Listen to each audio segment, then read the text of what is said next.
You mentioned Jim Aubrey, who was then president of ABC, hired you to be... No, he didn't really hire me. He had gone over to ABC as head of programming. Okay. And there was a president at that time, was a guy named Ollie Trays. And Ollie wanted to get a new sales manager. So Jim called me and said, would you be interested? And at that time, the FCC had said to the networks, you got to get out of the film sales business. You cannot require the sales rights for a program. You're out of that business. You're out of the spot sales business. You can represent your own stations and nobody else.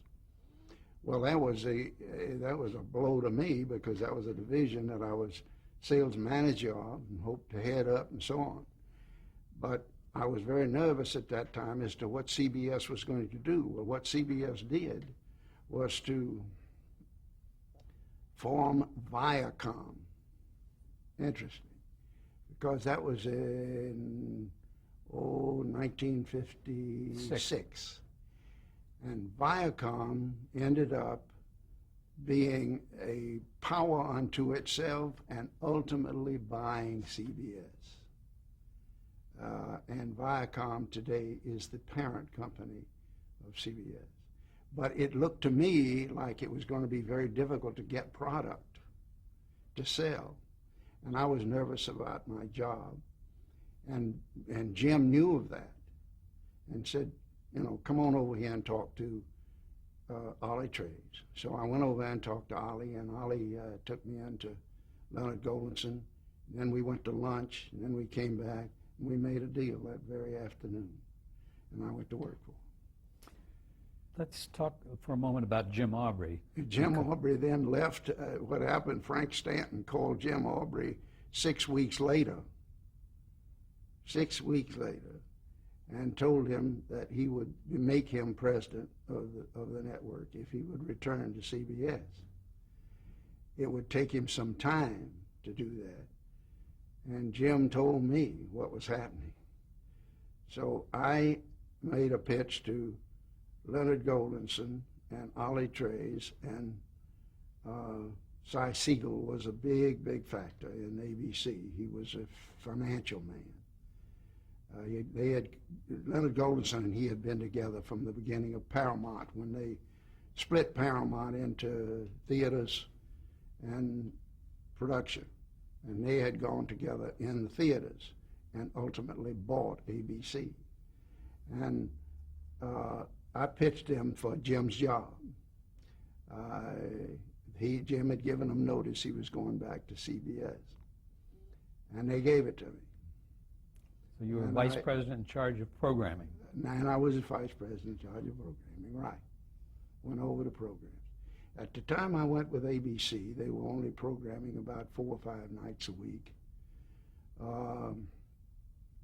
Leonard Golinson had predicated his bet on ABC on his ability to get the the studios in Hollywood to make pictures for him. He did not have the foundation of all of those radio shows to slide them into television like CBS and NBC. They just put their game shows and their personality shows and their Red Skeltons and all of them right into television. I Love Lucy was radio, so on. But Golinson had none of that. But he had bet that I can get those studios to produce pictures for us, and we are going to get a jump on the other 2 networks. And that was when he made the deal. That was before I got there. He made the deal in '64 with Walt Disney for Disneyland. Now, oddly enough, I had worked with CBS and had tried to get CBS interested in Disney because it was offered to us after NBC turned it down. But Walt Disney pitched CBS, and I knew the whole deal. It was to commit for 7 years of 1-hour programming and to put up $32 million for Disneyland. That was Walt's price. Actually, it was Roy, his brother's price. to get into television. And I knew then at ABC what deal they had made, because when CBS turned it down and Mr. Paley turned it down, Goldenson got the concessions in the Disneyland, put up $17 million in cash, went on the note with Disney for $17 million more, and committed to 7 years of 1-hour programs. That we were going to go at 7:30 on Wednesday night, that they were going to go. I was not there. But the show was a huge success. It was the year of Davy Crockett, El Fago Baca, Slaughter. Then they had all of these other things that were, Disneyland was the biggest thing at that particular moment. And that was the first break in Hollywood. Walt Disney had never really belonged to the Hollywood group of producing people. He had always been something of an outcast.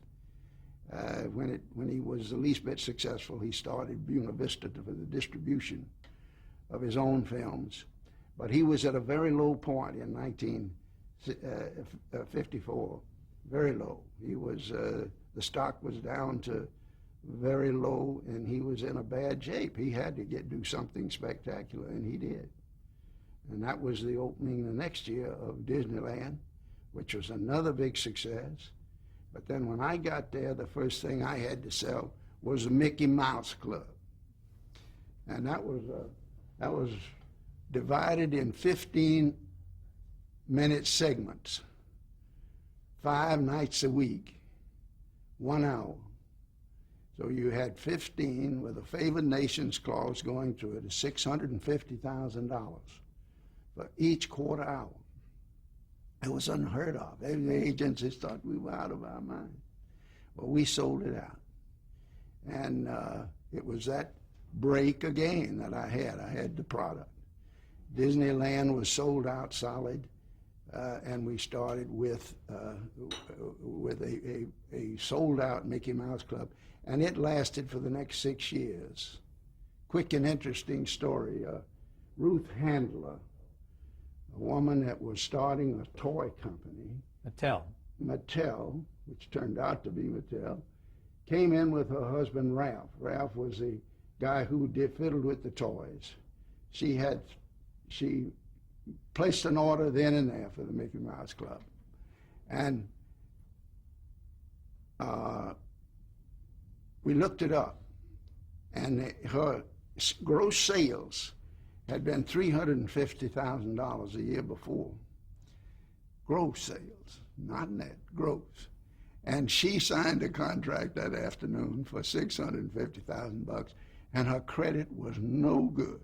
Nobody would say that she could pay. And it got to Leonard Goldenson, and I made the pitch for the woman. I said, these people are going to be pretty good. And Leonard gave the go-ahead for them. And the other advertisers were blue chip through and through, except for that company and Milton J. Bradley, the two toy company. But Leonard they had two products. They had a thing pop goes the weasel, and the thing jumps out of the box on pop. And the other one was this doll. The Barbie doll. Barbie doll, which incidentally is $1 billion business unto itself. Annual business, $1 billion. But anyway, that was my start. I switched over to programming. And at the show that we had coming up was a thing called Maverick. And that show was from Warner Brothers. And that was Bill Orr, the son-in-law of Jack Warner.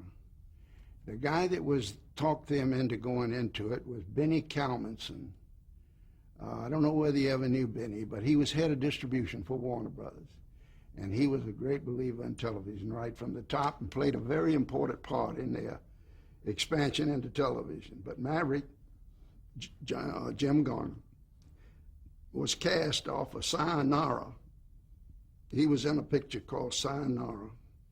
and he was cast by Bill Orr to go in there. And the price that they paid him for 1 hour episode was $1,700. And we made the first group of them, and we couldn't, Warner Brothers could not keep up with the hourly a week schedule. And just as we saw the thing taking off, they advised us they couldn't deliver but one every other week. Oh, well, that was a blow. Then Bill Orr called and said, what if we have a brother and have Brett and Brett and what's the other guy? I don't know. But that was the start of every other week of these guys being the Maverick brothers. And I think a fellow named Smith was the Brett. Bart Maverick and Brett Maverick. That's Exactly. You mentioned the Mickey Mouse Club. I want to describe the format of that so that our viewers some years from now understand what we're talking about. It was a children's show. Yes. 6 to 7 at night, I believe. No, yeah. And you had some people who became famous after that.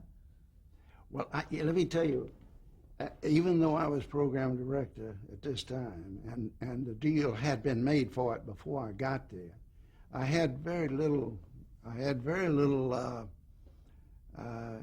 You didn't ever have any say about butting into the programming of Walt Disney. He was going to deliver it, and if you don't like it, the heck with you. That's what I'm delivering.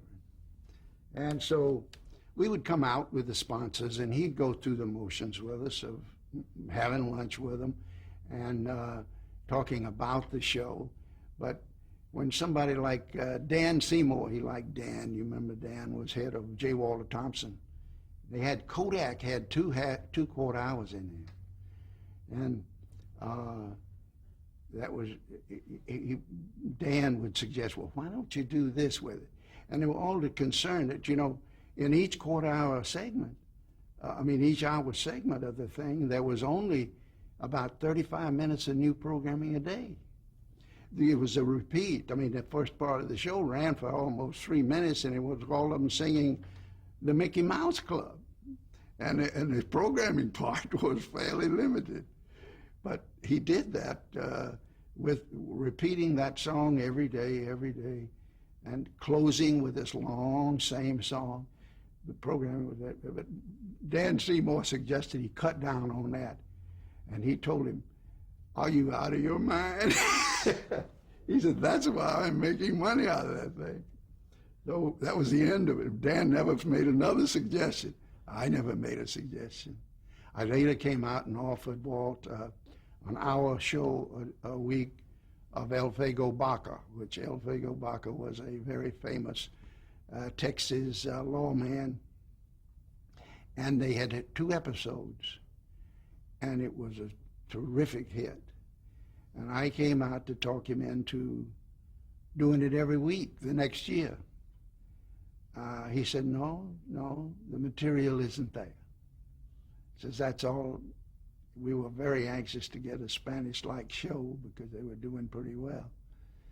But no, he wouldn't do it. He was his own creative personality. He had a way of giving you the impression that he was the creator supreme, and he's going to deliver what he thinks is going to work. Well, his record was so good. And then after, Leonard Goldenson and his brother never got along very well. The original Roy, the present Roy Disney's father, was Walt's brother and ran the business side. And even he convinced Walt that the money and ABC weren't living up to what they ought to, and we don't need them anymore, let's buy them out, and we can get credit at the bank now, and so on. And it ended up in court, unfortunately. And we spent the latter part of the 50s in a bit of court suit. And the show went over then to Disneyland in color, It went over to NBC. We lost the show. We won the suit, but it wasn't really worth it. But that show was the backbone of the beginning and the breaking of Hollywood's interest in going into television, and Warner's was the next one. And Warner's got up at one time to we were spending $35 million in 1 year on programming at Warner Brothers, and that was the second year. Because we went from that, we became the Cowboy Network. My gosh, after Maverick, we had Cheyenne and Sugarfoot and Broken Arrow, and we just had a list of them out of Warner Brothers, and they'd come up with another one. And staying with Warner Brothers for a minute, Bill Orr had 2 failures out of 12 shows. It's a record that just didn't, by the criteria of a renewal for a second year, that being the criterion for it. And then included in that were such things as Sunset Boulevard, which was really a gorgeous hit with Ephraim Zimmerlis. And it was comedic, had a guy named Ed Burns in it. Kooky Burns. And it was a good hit. Well, the point was that in the late 50s, the logjam for the studios to come into television was totally broken. Following Warner Brothers came 20th Century Fox. Spiro Skouras and his secretary, which we mentioned earlier, with Dominic Dunn. And he had a great deal to do with the success of 20th Century Fox.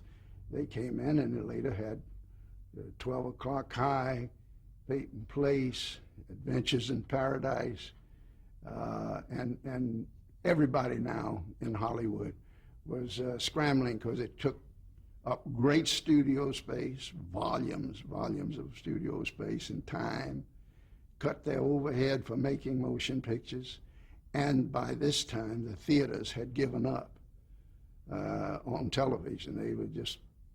They were doing all right without television, and then ultimately began to use television to advertise.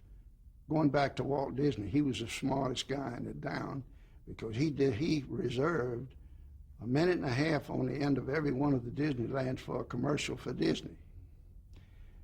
And we had a tough time with our affiliates over that. But when the show made a hit, this business is motivated by money. And the money is motivated by eyeballs in front of a television set. And it is nothing more than hardcore business. You will succeed only to the extent that you can generate the money. And you will succeed there only in your ability to give the public something that they are not then and there getting. If you could imagine then, there were 3 networks, and we had 95% of the audience. That was our share. The independents had 5%. Today, it's more like 40%. And it has been going down, and is now fractionalized to a point where a show was a total failure if it got the top ratings of their own shows now, in my day. If you didn't have a 33 share, you had to get out. It was very difficult to get started. Now, after Leonard Golinson broke that part, and we worked very well with Hollywood out here, I made a pitch to Cy Siegel and Leonard Golinson and Ollie Trace, he was still there, that what was being neglected and where we could double our power of getting the film. Now, by the end of 1950s, the other 2 networks saw what was happening, and they started barreling in, and we had the Screen Gems formed, and Columbia, and we had all of the networks courting the studios out here, and they were beginning to compete for product. So I made a pitch to him. Well, let's go all out for sports. This is 1958. Let's make this network the sports network. The other two guys are underrating it. Well, I didn't have sports under me, under programming. It was under John Daly, who headed up news. The ABC sports department consisted of John Daly, one guy, and a secretary. And their sports consisted of roller derby and Friday night fights. And that was it. It was a disgrace because in the early part of the 50s, ABC had bid on and got the NCAA football, and they lost $2.5 million on it. It was not a success from any standpoint. Well, they called John Daly in and said, John, what about this? Will you listen to it? He listened to it. And he said, Daly said, why don't you put sports under Tom? I don't think I can do it. I don't want to do it. And Leonard Jones said, Tom, you got sports. That was that quick. And so then I set out to find out who is in this business, knows anything about sports. And I found this little company called Ed Shurik. And it had one feature, and that was Big Ten basketball. And that was regional. He had a production contract for the St. Louis Cardinals with Jack Buck. Even at that time, Jack Buck was calling that, and he had Falstaff Beer, who sponsored it entirely. And that's all. So I said, well, you're losing your shirt in this business. You're not making any money. Why don't you come to work for me? And so Ed, being pretty sharp, and I understand you knew him, he came back to me and he says, I've got 3 employees. I've got great production guys. We know what we're doing. And with ABC, we could do extremely well. I want to sell you my company. And I said, what do you got to sell? You know, we went into Cy Siegel, and he laid out a plan. He wanted $500,000 in stock of ABC for his company. And it was a little tough to give him that, but after wrestling around quite a bit, we bought his company. And so we had a meeting with the employees.